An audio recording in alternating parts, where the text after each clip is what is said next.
हमारे देश, हमारे पूर्वजों को या हमारे डीएनए में लड़ना लिखा है।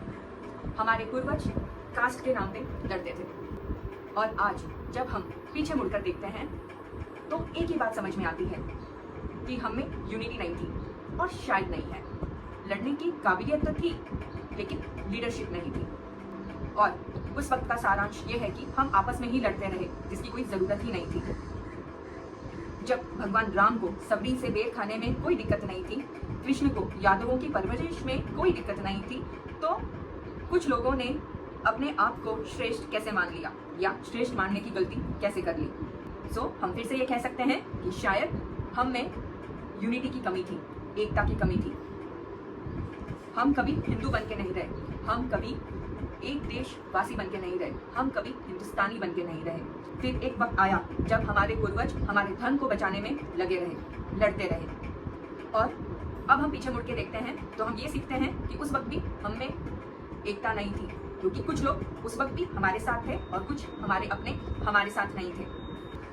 एक बात तो क्लियर होती है कि जब भी हमको लड़ना है या किसी को भी हमें लड़वाना है तो सामने वाले को ज़्यादा मेहनत करने की ज़रूरत नहीं। अगर उस वक्त भी हमें एकता होती तो हमारे राजाओं को, जैसे महाराणा प्रताप, छत्रपति शिवाजी महाराज, पृथ्वीराज चौहान, संभाजी महाराज, इन सब ने हमें कब का स्वतंत्र करवा दिया होता। हमारे धर्म को बचाने में हमें इतना टाइम नहीं लगता, लेकिन तब भी धोखा देने वाले और हमसे लड़ने वाले हमारे अपने ही थे। क्या आप लोग ये बात जानते हैं कि 1861 से लेके आज़ादी तक 1947 तक हमेशा से हिंदुओं की, भारतीयों की जनसंख्या अंग्रेजों से ज़्यादा रही, तो भी हमें स्वतंत्र होने में सालों लग गए। जानते हैं क्यों? क्योंकि हम में एकता नहीं थी। अगर तब भी सारे देशवासी आपस में लड़ने के बजाय एकत्र रहते तो हमें ब्रिटिशों से लड़ने में या स्वतंत्र होने में कभी भी इतना वक्त नहीं लगता। एक रिपोर्ट के अकॉर्डिंग एक ब्रिटिशर के सामने हिंदुस्तानी या भारतीय कितने थे? 7272। अगर हम अप्रोक्सीमेटली 7000 भी पकड़ लें तो क्या 7000 लोग मिलके एक इंसान के सामने लड़ नहीं सकते, अपनी बात नहीं रख सकते थे। लेकिन कमी हमें थी कि हम एकत्र नहीं थे, हमें एकता नहीं थी।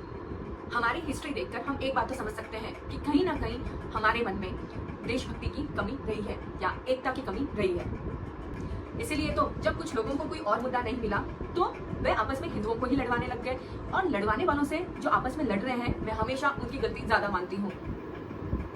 लड़वाने वाले तो शुरू से हमारे देश में रहे हैं, लेकिन हम क्यों लड़ रहे हैं और हम कब तक लड़ते रहेंगे? और जो लड़ रहे हैं वो ये क्यों नहीं सोचते कि हम आपस में ही लड़ रहे हैं? घर के सभी बेटे, सभी बच्चे आपस में लड़े, ये कहाँ की बुद्धिमानी है? आज हम लड़ रहे हैं भाषा पे। आज इस देश में कुछ लोग जर्मन, फ्रेंच, इंग्लिश को तो रेस्पेक्ट दे सकते हैं, लेकिन अपने ही देश की एक भाषा को रेस्पेक्ट नहीं दे सकते। क्यों? और ये लड़ाई आज से नहीं है। जब देश आज़ाद हुआ तब भी कॉन्स्टिट्यूएंसी में ये बात चली कि क्या हमारे देश में नेशनल लैंग्वेज नहीं होनी चाहिए। 14 सितंबर 1949 के कॉन्स्टिट्यूशन में ये बात रखी गई और डॉक्टर बी आर अम्बेडकर ने संस्कृत को नेशनल लैंग्वेज मानने का प्रस्ताव रखा। वहीं श्याम प्रसाद मुखर्जी ने कहा कि हिंदी सबसे ज्यादा बोलने वाली भाषा है, लेकिन हम ये नहीं मानेंगे कि बाकी भाषाओं से वह उच्च की है।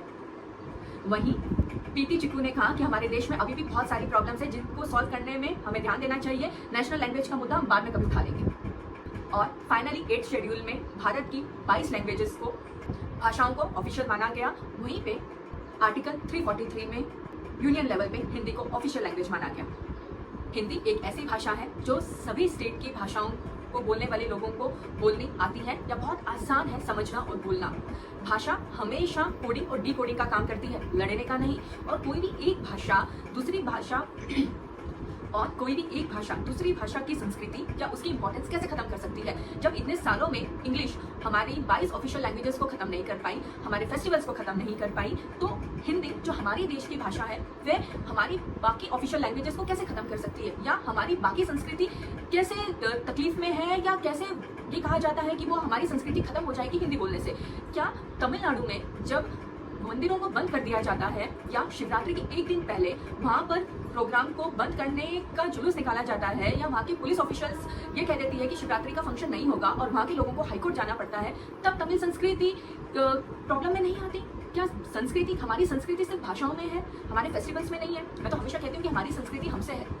अगर हम अपनी भाषा बोल रहे हैं, अगर हम अपने फेस्टिवल्स, हमारे हर एक बिलीफ सिस्टम को बहुत अच्छे से निभाते हैं, तो हमारी संस्कृति कैसे तकलीफ में आ सकती है? और तमिल संस्कृति, तमिल होने से पहले ऊपर एक हिंदू है, तमिल नहीं है, वो पहले हिंदू है फिर तमिल है।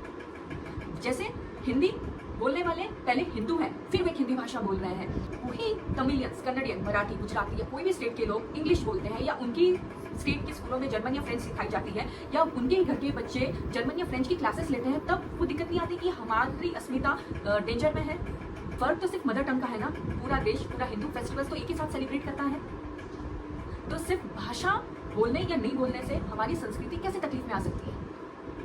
और हमारे पूर्वज कौन से जर्मन, फ्रेंच, इंग्लैंड से आए थे, उनका खाना, उनकी भाषा बोलने में हमें तकलीफ नहीं है, लेकिन हमारे देश की भाषा बोलने में हमें तकलीफ है। फिर तो हमें ये भी कर देना चाहिए कि तमिलनाडु में सिर्फ तमिलियन खाना मिलेगा, कर्नाटक में सिर्फ कर्नाटक का खाना मिलेगा, और महाराष्ट्र में सिर्फ महाराष्ट्रियन ऑथेंटिक फूड मिलेंगे। इसके अलावा जितने भी रेस्टोरेंट्स हैं, जितने भी फास्ट फूड सेंटर्स हैं या ठेले वाले हैं, या जो भी खाना है वो पूरे महाराष्ट्र, तमिलनाडु, कर्नाटक या बाकी जो स्टेट्स है जिनको ऑब्जेक्शन है, इटालियन, फ्रेंच, चाइनीज खाना इस सारे स्टेट्स में मिल रहा है, वही भी दुकानें, वही भी रेस्टोरेंट्स बंद हो जानी चाहिए। तमिल, कन्नड़, मराठी संस्कृति या कोई भी स्टेट की एक चीज देश से या हिंदू संस्कृति से ऊपर नहीं है और ना ही हो सकती है।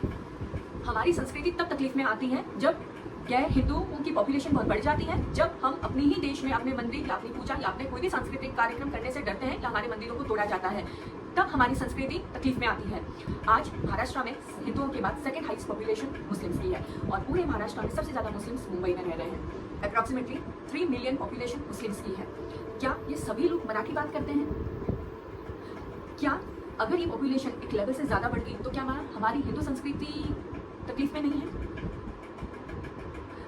जब तक हिंदू आपस में लड़ते रहेंगे, न जाने कितने जाकिर देश में और इस देश के बाहर हम पे हंसते रहेंगे, जो आज शायद वो लोग बहुत हंस रहे होंगे।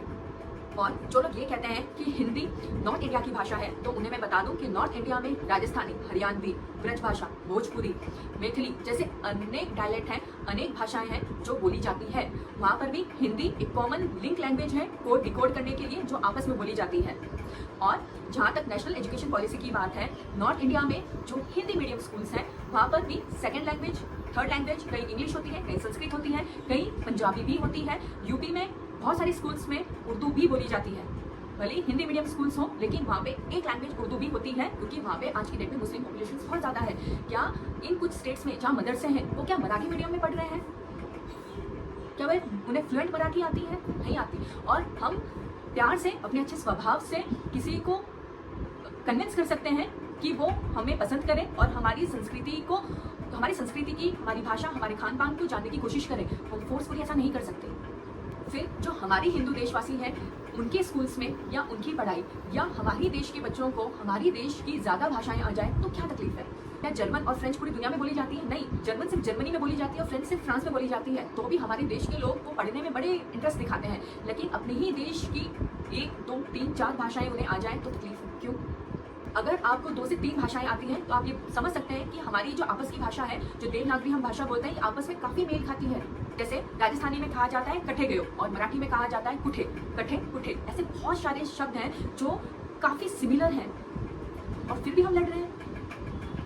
हम ये बात कह सकते हैं कि हमारे देश में उन लोगों की बहुत कमी है जो देश की बातें करते हैं, जो देश के लिए सोचते हैं। And last but not the list, हमने स्कूल में एक गाना सीखा था, सारे जहाँ से अच्छा। जहाँ एक लाइन थी, हिंदी है हम, वतन है हिंदुस्तान हमारा। तो अभी कुछ लोगों के अकॉर्डिंग हमें कहना चाहिए तमिलियन है हम, तमिलनाडु हमारा, कन्नड़ है हम, कर्नाटक हमारा, मराठी है हम, महाराष्ट्र हमारा। लेकिन इन सभी लोगों में हिंदुस्तानी कहाँ है, भारतीय कहाँ है, हिंदू कहाँ है? तो एक ही सजेशन है और एक ही रिक्वेस्ट है, लड़िए मत। लड़वाने वाले हर युग में मिलेंगे। इन लड़वाने वालों को एकता दिखाइए, अपनी धर्म की एकता दिखाइए, अपनी बुद्धि दिखाइए, अपना ख्याल रखिए। और हमारी संस्कृति हमसे नहीं, हम हमारी संस्कृति से हैं। अगर हम एक यूनिटी में रहें, हम सब एकजुट होकर रहें, तो कोई हमें नहीं लड़वा सकता। अपना ख्याल रखिए। जय हिंद।